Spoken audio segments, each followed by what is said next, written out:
வணக்கம். சிம்கோ நோட்டிஃபிகேஷனில் office assistant, salesman, supervisor போன்ற பணிகள் அறிவிப்பு வெளியிட்டிருந்தாங்க. அதற்காக நம்ம தொடர்ச்சியாக அதை பற்றியான காணொலிகளும் ஆன்லைன் கிளாஸும் பார்த்துட்டு வரோம். அந்த அடிப்படையில் இன்றைக்கி அக்ரிகல்ச்சர் செரிகல்ச்சர் பற்றி தான் பார்க்க போகிறோம். எப்போங்க எக்ஸாம் வரும் அப்படின்னு ஒரு சில பேர் கேட்பீங்க. எக்ஸாமுக்கான அறிவிப்பு ஜூன் ஃபஸ்ட் வீக் 7 வீக்கில் போட்டுருவாங்க.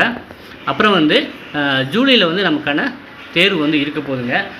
ஜூன் ஃபஸ்ட் வீக்கில் 2nd வீக்லேயோ கால் டிக்கெட் நமக்கு ரிலீஸ் பண்ணிடுவாங்க. அதாவது வீட்டுக்கு தான் நமக்கு கால் டிக்கெட் வருங்க. ஸோ நீங்கள் போஸ்டரில் அனுப்பிச்சிருப்பீங்க. அந்த போஸ்டரில் ஒரு ஸ்டாம்ப் போட்டி அனுப்பிச்சிருப்பீங்க. அந்த கவரில் தான் உங்களுக்கு வீட்டுக்கு கால் டிக்கெட்டு வரும். ஓகே. ஸோ இன்றைக்கி பார்த்திங்கன்னா நம்ம important one word agriculture sericulture பார்க்கலாம். அதே போல் சிம்கோவுக்கு நம்ம ஸ்டடி மெட்டீரியல் ப்ரொவைட் பண்ணிக்கிருக்கோங்க. பக்கமான மெட்டீரியல். அந்த மெட்டீரியல் வேணும்னா இந்த டிஸ்பிளே வாட்ஸ்அப் சேட் பண்ணி நீங்கள் வாங்கிக்கலாம். வாங்க இன்றைக்கான காணொலிக்கு போகலாம். ரபி பயிர் சாகுபடிக்கு எது உதவுகிறது? ரபிங்கிறது ஒரு பருவங்க, சரிங்களா? அந்த பருவத்தில் எது உருவுன்னா மகாபத். தோட்ட விவசாயம் என்பது பார்த்திங்கன்னா தேநீர். ஸோ தேயிலை தான் தோட்ட விவசாயம்.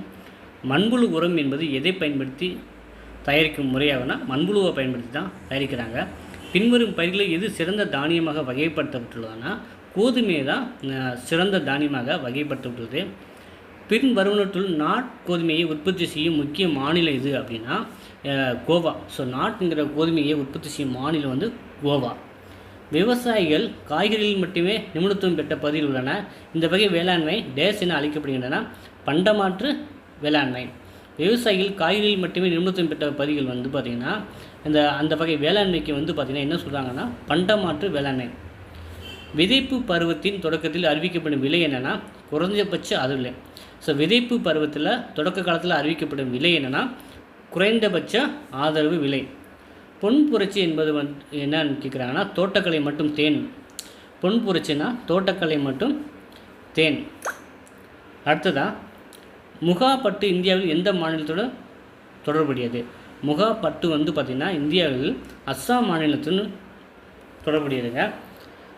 அதிக மக்கள் தொகை அழுத்தம் உள்ள நிலங்களில் எந்த வகையான விவசாயம் செய்வதுன்னா தீவிர வாழ்வாதார விவசாயம். அதிக மக்கள் தொகை அழுத்தம் உள்ள மாநிலங்களில் எந்த வகையான விவசாயம் செய்யப்படுகிறதுனா தீவிர வாழ்வாதார விவசாயம். உரங்களின் புரட்சியின் தொடர்புடைய நிறம் எதுனா சாம்பல். ஸோ சாம்பல் புரட்சின்னா அது உரங்களை தான் குறிக்கும். ஆப்ரேஷன் வெள்ளம் என்பது என்ன? பால் வளத்தின் செயல்திறனை அதிகரிப்பதற்கான திட்டம். ஆப்ரேஷன் வெள்ளம் என்பது என்னென்னா பால் வளத்துறையின் செயல்திறனை அதிகரிப்பதற்கான திட்டம். ஒரு பணப்பயிர் விற்பனைக்காக வளர்க்கப்படும் தோட்டம் டேஸ் என அழைக்கப்படுகின்றன தோட்டக்கலை விவசாயம். ஒரு பணப்பயிர் விற்பனைக்கான வளர்க்கப்படும் தோட்டம் டேஸ் என அழைக்கப்படுகின்றன தோட்டக்கலை விவசாயம்.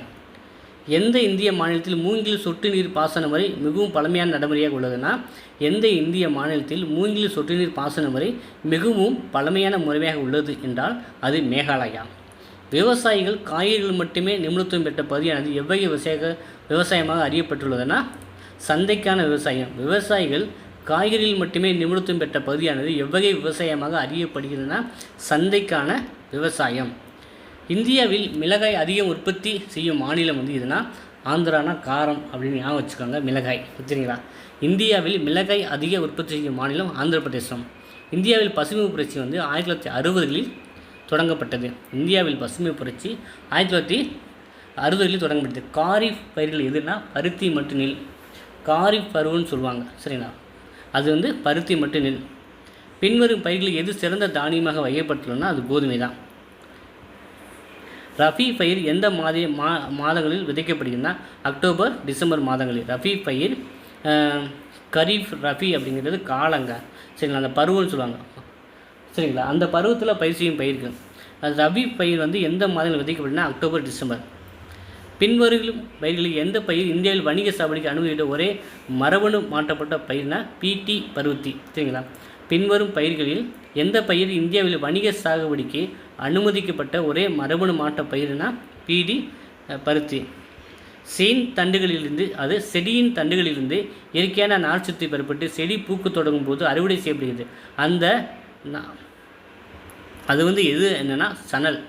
செடியின் தண்டுகளிலிருந்து இயற்கையான நார்ச்சத்து பெறப்பட்டு செடி பூக்கு அறுவடை செய்யப்படுகிறதுனா அது சணல் தான். ஓகேவா? இந்தியாவில் எந்த மாநிலத்தில் வெட்டுதல் மற்றும் எடுத்தல் விவசாயம் என்பது பெவார் என்று அழைக்கப்படுகிற மத்திய பிரதேசம். இந்தியாவில் எந்த மாநிலத்தில் வெட்டுதல் மற்றும் வெடித்தல் விவசாயம் என்பது பெவார் என்று அழைக்கப்படுகின்ற மத்திய பிரதேசம். அதாவது இந்த புரட்சியை பற்றி கண்டிப்பாக ஒரு கொஸ்டின் வருங்க. பழுப்பு புரட்சினா தோல் கோகோ, சரிங்களா? பசுமை புரட்சினா விவசாயம் பசுமை புரட்சினா விவசாயம். சாம்பல் புரட்சி வந்து ஏற்கனவே பார்த்தோம், உரங்கள். இளஞ்சிவப்பு புரட்சி வந்து பார்த்திங்கன்னா வெங்காயம் இறால். ஸோ பிங்க் ரெவல்யூஷன் சொல்லுவாங்க. வெங்காயம் இறால் அது உற்பத்தியை தான் அதை இளஞ்சிவப்பு புரட்சின்னு சொல்கிறாங்க. சிவப்பு புரட்சி வந்து இறைச்சி தக்காளி. சிவப்பு புரட்சி வந்து இறைச்சி தக்காளி. சுற்று புரட்சினா உருளைக்கிழங்கு, சரிங்களா? சில்வர் ஃபைபர் புரட்சி வந்து பருத்தி உற்பத்தி. சில்வர் ஃபைபர் வந்து பருத்தி உற்பத்தி. வெள்ளி புரட்சி வந்து முட்டை உற்பத்தி, கோழி. வெள்ளி வந்து பார்த்திங்கன்னா முட்டை உற்பத்தி, கோழி. வெள்ளை புரட்சி வந்து பார்த்திங்கன்னா பால் உற்பத்தி. வெள்ளை வேற. வெள்ளி புரட்சி வந்து முட்டை, கோழி. வெள்ளை புரட்சி வந்து பால் உற்பத்தி. மஞ்சள் வந்து எண்ணெய் வித்துக்கள், சரிங்களா? எண்ணெய் விதை உற்பத்தி. நீல புரட்சி வந்து பார்த்திங்கன்னா நீலம்னா என்னது? கடல் தான் நீளம். அதோட புரட்சி வந்து மீன் உற்பத்தி. கருப்பு புரட்சி வந்து பார்த்திங்கன்னா பிளாக் ரெவல்யூஷன் சொல்லுவாங்க, பெட்ரோலியம் உற்பத்தி. பொன் புரட்சி கோல்டன் ரெவல்யூஷன்னா தேன் தோட்டக்கலை. பழுப்பு புரட்சி வந்து பார்த்திங்கன்னா உயர்தட தோட்டக்கலை, பயிர்களின் உற்பத்தி, சந்தைப்படுத்தல் மற்றும் ஏற்பதி அறிவிற்கான உள்கட்டமைப்பு வசதிகளை மேம்படுத்துதல். இப்போ வந்து பேசிக்காக வந்து செரிகல்ச்சர் டாபிக்ஸில் வந்து நம்ம இம்பார்ட்டன்ட் கொஸ்டின்ஸ் பார்த்தோம். இதே போல் ரெகுலராக கிளாஸஸ் வரப்போகுது. அதே போல் இந்த பிடிஎஃப் வந்து ஸ்டடி மெட்டீரியல் வாங்கினவங்களுக்கு இன்றைக்கி ஈவினிங்கே அவங்க ரெகுலராக சென்ட் பண்ணி விட்டுருவோம். ஸோ விருப்பம் உள்ளவங்க வந்து பார்த்திங்கன்னா நீங்கள் ஸ்டடி மெட்டீரியல் வேணால் வாங்கி பயன்படுத்தி கொள்ளலாம். ஸோ தொடர்ந்து வந்து நம்ம சேனலை சப்ஸ்கிரைப் பண்ணி இருந்துருங்க. மற்றும் ஒரு காணொலியில் நாம் மீண்டும் சந்திப்போம். நன்றி, வணக்கம்.